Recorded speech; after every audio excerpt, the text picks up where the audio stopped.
I'm the money. Every penny of it. The Treasury has agreed to stake you in the game. Vesper. I do hope you gave your parents hell for that. Thank you.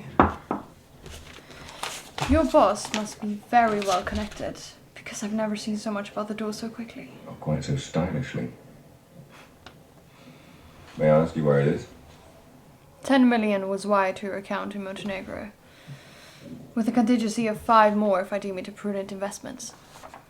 And I suppose you have given some thought to the notion that if you lose, our government will be directly financing terrorism. The wine looks good though.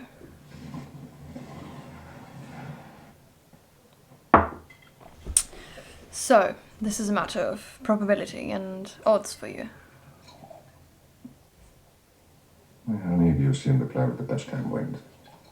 So that would be what you call bluffing then, wouldn't it? You've heard the term.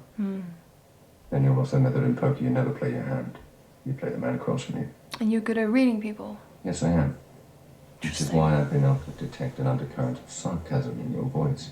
Oh, I'm sure it's in good hands. No doubt. You don't think this is a very good plan, do you?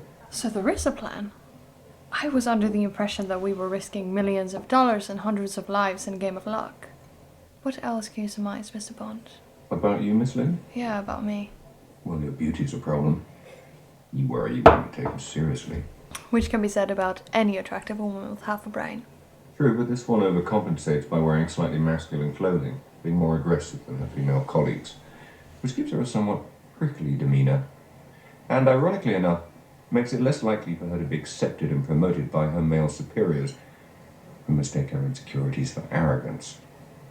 Now, I'd have normally gone with only child, but, you see, by the way you ignored the quip about your parents, I'm going to have to go with orphan. Interesting. Alright. By the cut of your suit, I say you went to Oxford or wherever, and you think that's how people actually dress in real life. But you wear with such disdain that my guess is that you did not come from a lot of money, and your school friends never let you forget it. Which means that you were on that school by the grace of someone else's charity, hence the chip on your shoulder.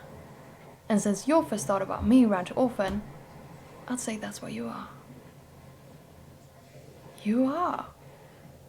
But that makes perfect sense, because MI6, they're always looking for majestic young men.